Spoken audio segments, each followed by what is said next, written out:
It's your Thursday daily delivery. I am Michael Rand. Glad to be back for another day. Hope you guys are having a good one out there as well. Good show coming up. Velle E. Neal III from the Star Tribune joins me here in just a little bit. We're going to talk Vikings, going to talk Gopher football, a little bit of Twins at the end. Vikings in particular, talking about Kevin O'Connell. Lavelle and I get into it a little bit on O'Connell's performance this season. I think Lavelle's a little higher on it than I am, although we find plenty of common ground as well. So listen up for that here in just a little bit. Good conversation all around with Lavelle. Always love having him on the show. I'll have some extra Gophers and Vikings thoughts towards the end of the show, including something I thought was interesting. A question I asked TJ Hockenson at Vikings Media Access on Wednesday, just about kind of the ebbs and flows of this season.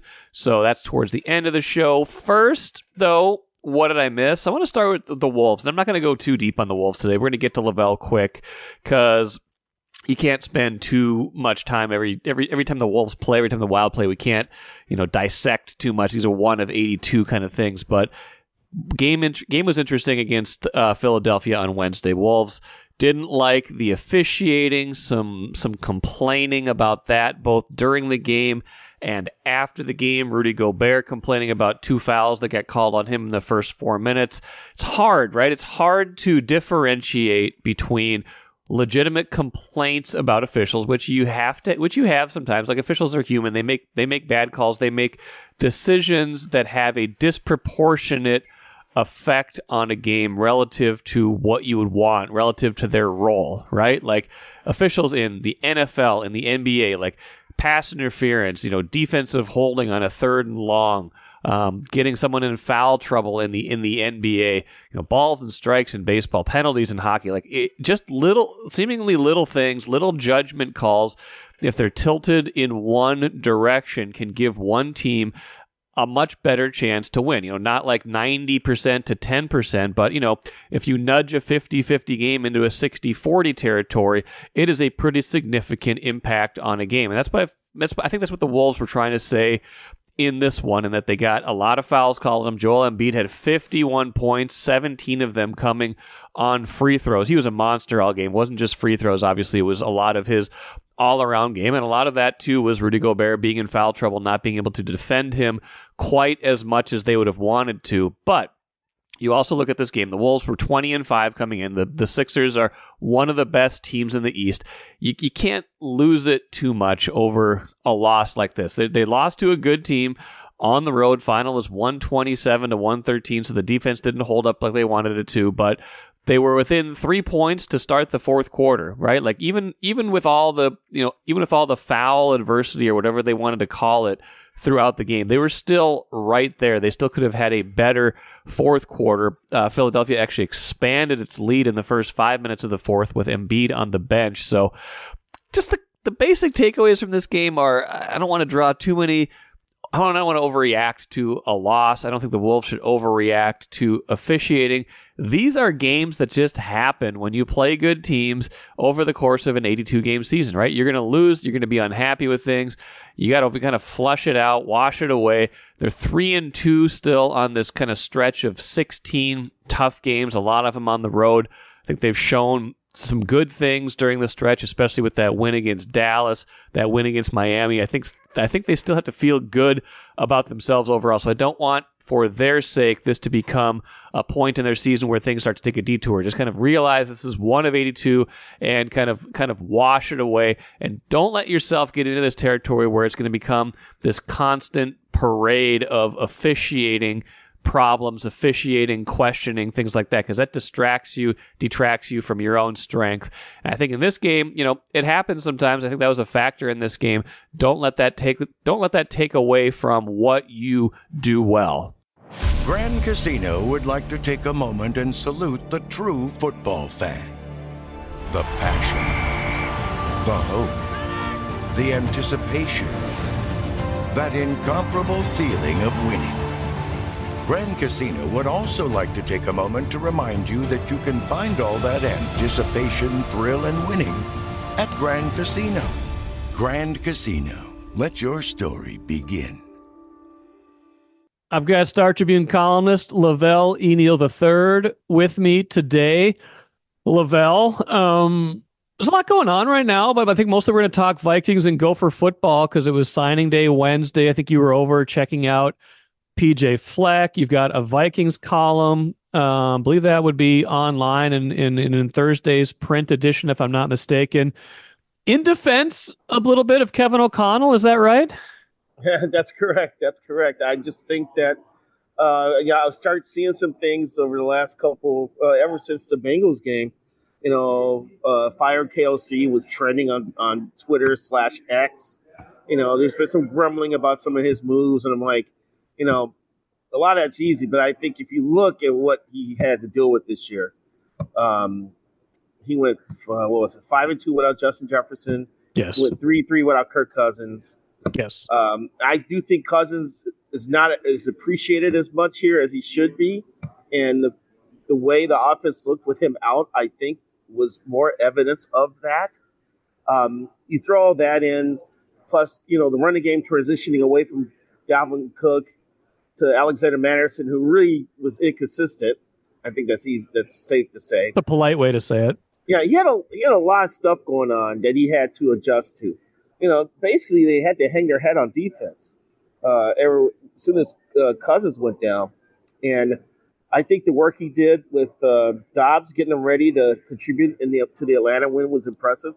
He shows up on a Wednesday, and Sunday he's helping the Vikings win. I just think there were a lot of things there that he had to deal with. That the fact that they're 7-7 with a chance to win the division, they got a shot. The Lions are beatable. And then between that, they have the Packers. They could win those last 3 games and be NFC North champions. So I think the fact that they're at this point speaks to how he was able to keep the ship from taking on too much water. I think that's fair. I think the criticism of him this year is fair too, though, because I think the way I phrased it the other day, and I think I wrote this, is I think for 6 days a week he's somewhere between a good and a very good head coach. Like as far as like the CEO. If in college football you'd kind of call it like the guy who leads the program. As far as like as a program leader, I think Kevin O'Connell's very good. Obviously, he's gotten these guys to buy in, to play hard. They had no business going 13-4 last year. To get them to go from 0-3, 1-4 this year to where they are now, with still a chance, an outside chance at the division, still a chance for sure at the playoffs. That's impressive. But on the other day of the week, the game day, I think he's got a long way to go, Lavelle. I think he's got some work to do on his in-game philosophy, his in-game strategy. And I got to say, Lavelle, he hired Brian Flores, but if they hadn't hired Brian Flores, if they didn't have Brian Flores' defense this year, they'd be 5-9, 4-10 right now. I think that's safe to say. I think KFC realized after seeing this defense last year and looking at the numbers from the previous 2 years that something had to be addressed there with that defense, and it's gotten them. It led to Brian Flores, which was a good hire. I did point out in my column for tomorrow that I thought KLC's game plan against the Bears was not the best game plan, and I also said the tush push against the Bengals was just a misallocation of resources. You got 11 personnel, 3 wide receivers on the field. Nick Mullins is. I stood next to him in the clubhouse in Las Vegas. If he's 6 feet tall, I'm 6 feet 2. And he's not 230 pounds. No, he's like 190. Jalen Hurts. He's small. And he's not behind a great offensive line like Hurts is. And he's getting pushed by Brandon Powell, who's 180 pounds. Well, I pointed out, C.J. Ham, why do you have a fullback on the roster? I don't know. Yeah, if you're not going to use him in a short yardage situation. You have your hedgehog. Just deploy him then. So I thought that was a misallocation of resources there. But I think for the most part, he was able to keep the season becoming a disaster. They respond to him. When he said this is a championship caliber defense in Vegas, the place exploded. So they're buying what he's selling. I think that's a good sign. And if he wins these 3 games and ends up, I think they're going to the playoffs. I think they're going to win at least 2 out of these next 3. Okay. But he wins all 3 and wins the division. I think the work he did with this team may be better than last year's when everything went well. where they pull one-score wins out of their keisters week in, week out. They're only 5-7 in one-score victories this year, one-score games this year. So I think you're right. I think there's some things you can knock them for. But I think as a longtime football fan, I've complained about coaching calls and coaching decisions and play calls in certain situations and game plans. And I almost think that's like complaining about the bat burner in baseball or line changes in hockey or minutes, who's getting minutes in basketball.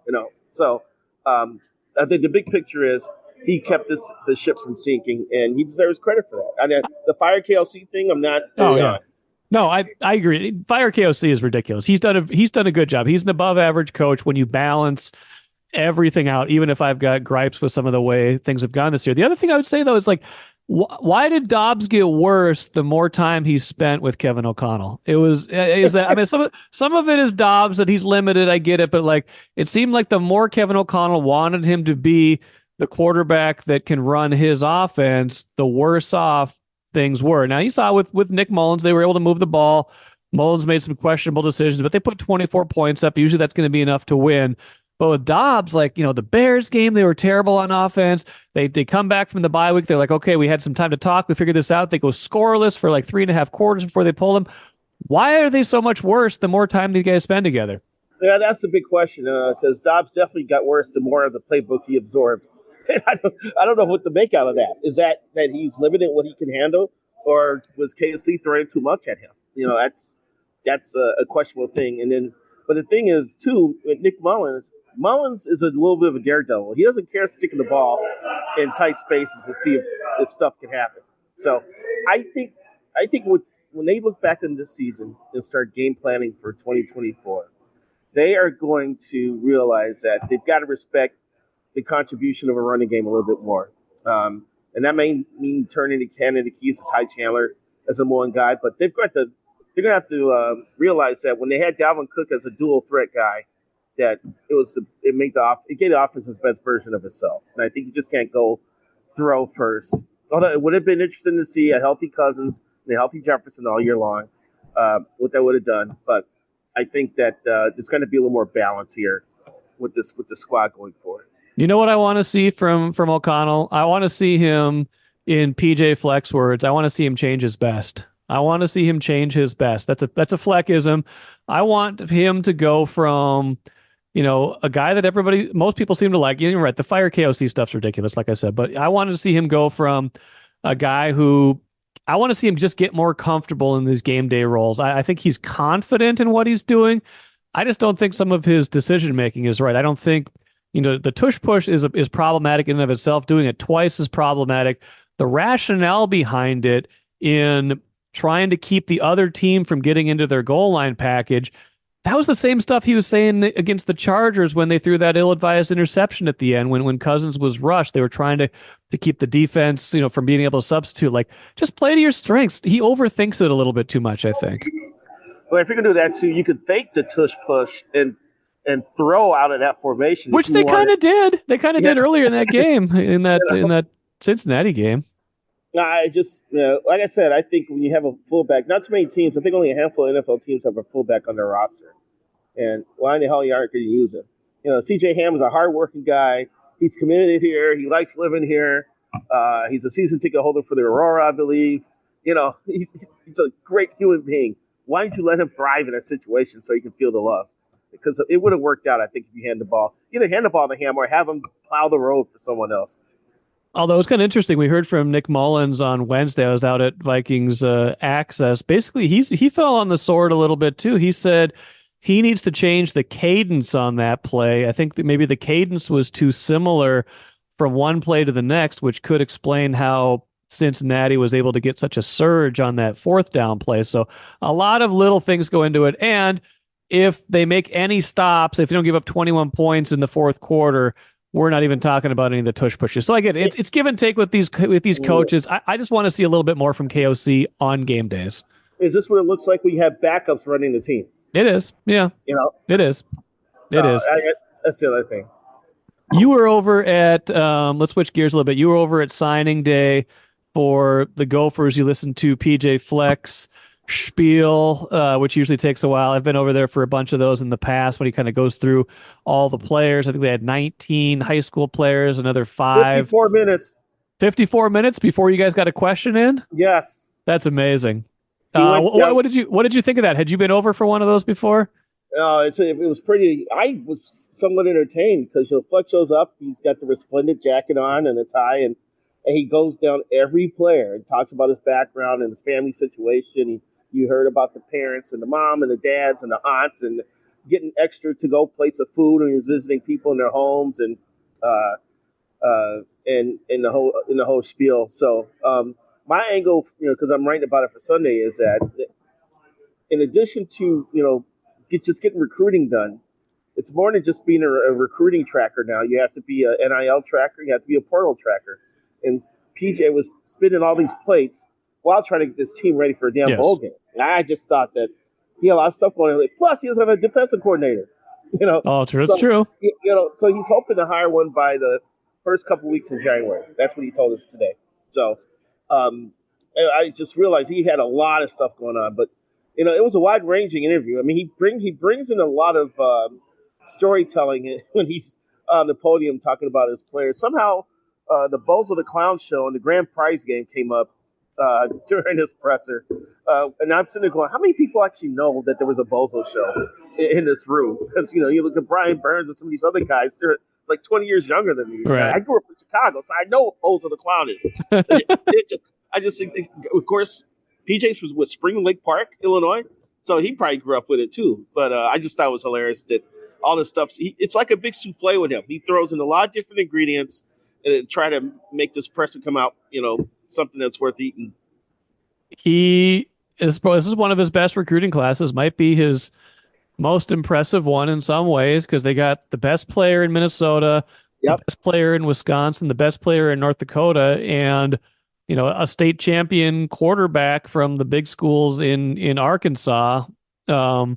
Still, and I talked about this on yesterday's show, it's like having, at a time when high school recruiting means less because of the transfer portal. You don't know how long any of these guys are going to be here. There's a stat that I saw that 4 years ago transfers made up 6% of FBS rosters. This past year it was 20%, and he's going to go up and up and up. You mentioned he's got to deal with all these different things at different times. Recruiting still matters, but it doesn't matter as much as it used to. Signing day just isn't the same because you don't know how long these guys are even going to be here.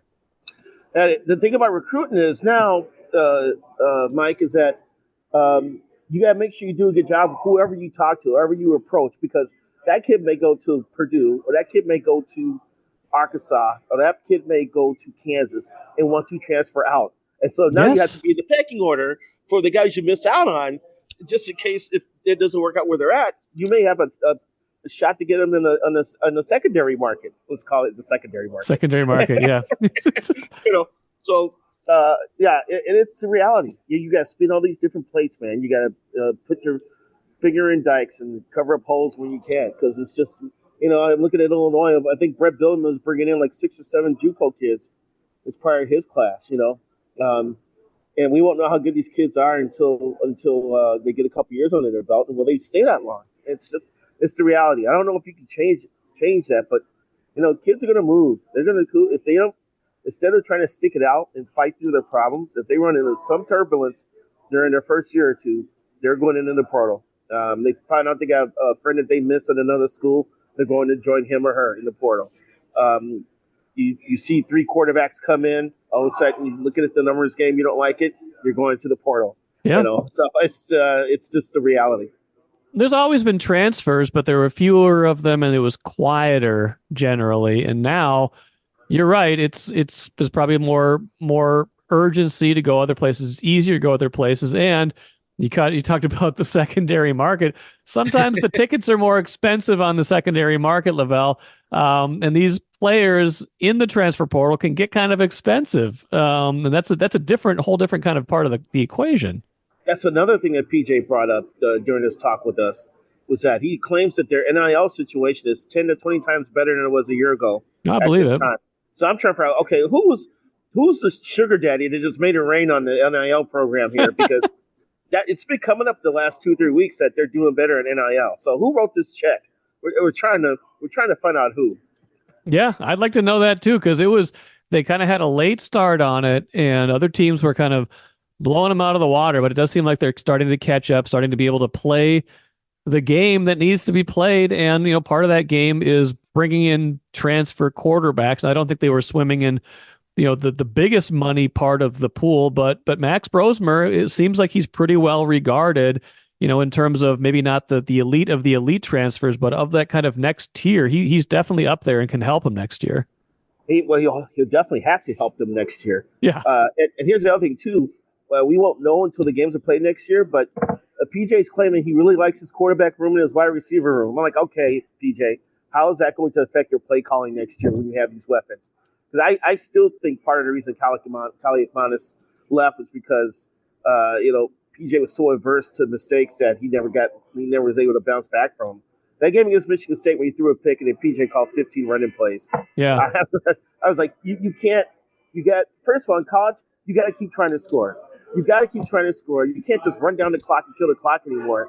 That's the only way you do that, unless you have a running back like Mo Ibrahim running behind a veteran offensive line with a quarterback that's not going to turn over the ball in Tanner Morgan. And getting that perfect situation, have everything in line, it's hard to do. So you have to keep scoring the ball. And that means you got to put the ball in the air. That means you're going to have to embrace the occasional interception and work through drop passes. So if he's fired up about his offensive skill position players, I want to see how it manifests itself next year.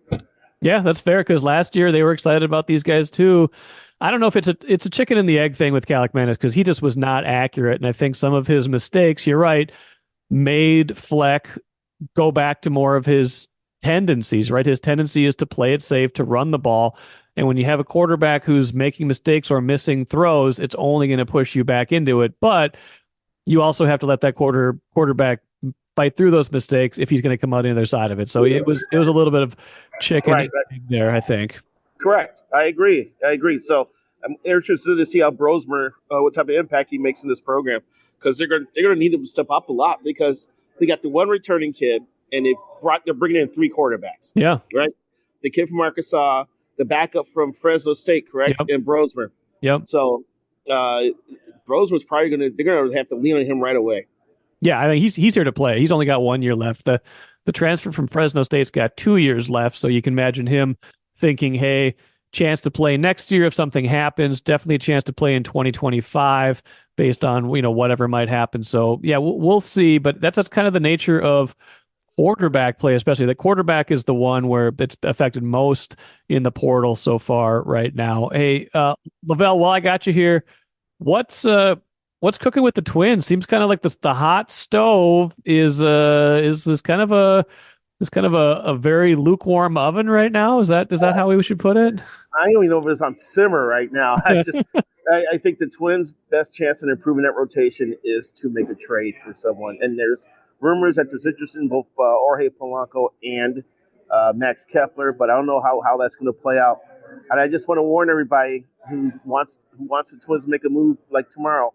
A lot of moves will come till spring training. Jake Odorizzi was traded for during spring training. Lance Lynn was signed during spring training. Kenta Maeda was traded for the day before camp opened.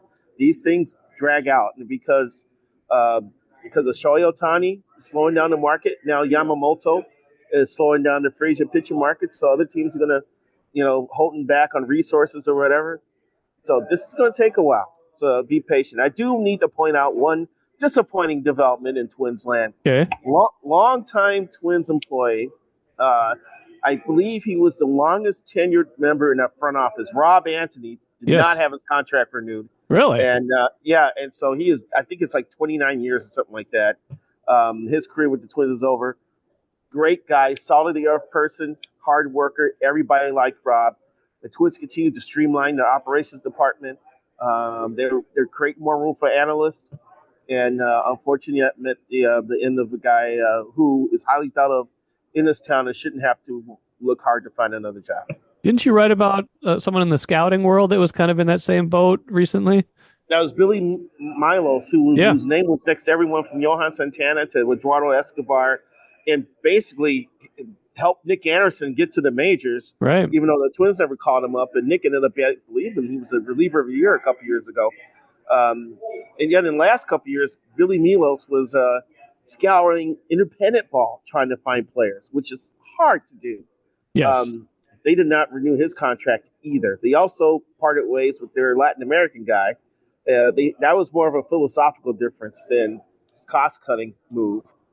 They have a replacement to who they hired from the Dodgers, but yeah. So the Twins aren't just cutting payroll, man. They're cutting operations budgets as well.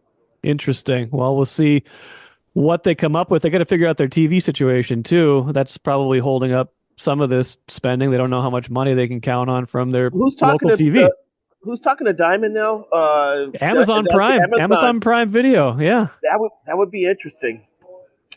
That would force a lot of people to join Amazon, because I think if you sign up to Prime, you get free Prime. Yes, I've got it. Like that would be great for me. I'm already set. Like bring it in here. I'll take that over the Bally app, which doesn't work on my phone because I have the wrong kind of phone and it looks like a high school game on my phone. So I would take any upgrade over the current product, but they got to figure that out so they know how much money they can spend, right? Like, are they going to get 30 million, 50 million? They don't even know what their TV rights are going to be next year yet. I know. That's why they look at trade first here before they can do any sort of free agent shopping. But I'm intrigued by the possibility of Amazon being involved, because, like I said, that's gonna force a lot of people to join Amazon. Yes. And I did not join until COVID. I came back in April.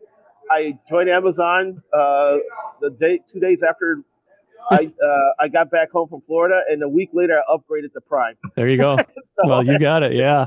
It's been part of my life ever since. Realistically, final thing on the Twins. Realistically, like a package centering around Polanco or Kepler. Is that? I mean, where does that even get you in a pitching market? I think it's going to have to be Kepler and a minor leaguer, or Polanco and a minor leaguer, and it depends on the level that with minor leaguer as to what type of pitcher they can get back. Maybe it could be a mid-level guy. I'm sure teams are asking to see if Brooks Lee can get tossed in. Ooh, don't do that. Don't do that. Well, it depends on how steadily. Would you have put Lee in the deal for Tyler Glasnow? I mean, yeah. Well, Glasnow has been hurt so much. Like I don't even feel like he was the best pitcher in that trade. The Dodgers gave up a pretty good pitcher in that trade. Didn't they sign Glasnow at $20 million a year or something? Yeah. Yeah, that would have been the other component to that. I think the Twins are going to try to find somebody who's talented, young, and still has a little bit of control left, which means they're going back to the Marlins. Well, could be. I mean, hey, you know what? Any other kid. Yeah. It worked the first time. I mean, Lopez. It was a win-win trade. Arias was great for them. Lopez was great for the Twins. Maybe they need to find another win-win trade. Well, Lavelle, it's always win-win when I've got you on. Appreciate it as always. If I don't talk to you before, happy holidays, happy New Year, and we'll talk to you for sure in early 24. Happy holidays to you as well. I'll see you soon. Great stuff from Lavelle. I've got some ideas for bringing Lavelle even more into the mix in 2024 on this podcast. So stick around, hopefully, for more of that in 2024. Right now, let's finish with the cooler. Got some ideas here on the Vikings and Gophers that Lavelle and I didn't quite get to. One was TJ Hockenson was available to the media on Wednesday, Vikings tight end. He was kind of talking about, the ups and downs of a season and things like that. So I asked him, does understanding that there's going to be ebbs and flows in a year make it easier to kind of get over a loss like the one they had against the Bengals? And I kind of referred him back to a question I had asked him, I think after the Chargers game where he had that pass go off his hands. It was the interception at the end of the game where they could have won. Like, how hard is it to let go of games like that? So this was kind of a follow-up to that. I kind of referenced that a little bit. So here was Hockenson kind of talking about the ebbs and flows of a season and how you were able to move past tough games. Yeah, I mean, sometimes games can stick with you for sure.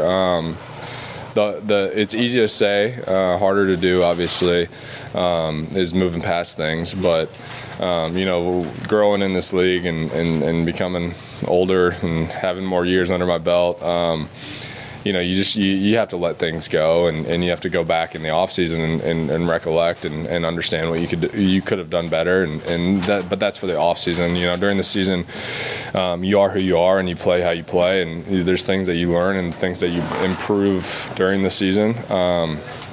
But you just got to let things go and understand that some weeks people will love you and some weeks people will hate you, and that's just how it works. I mean, you go out there and play the best ball that you can every week and prepare like you're going to, and things will come.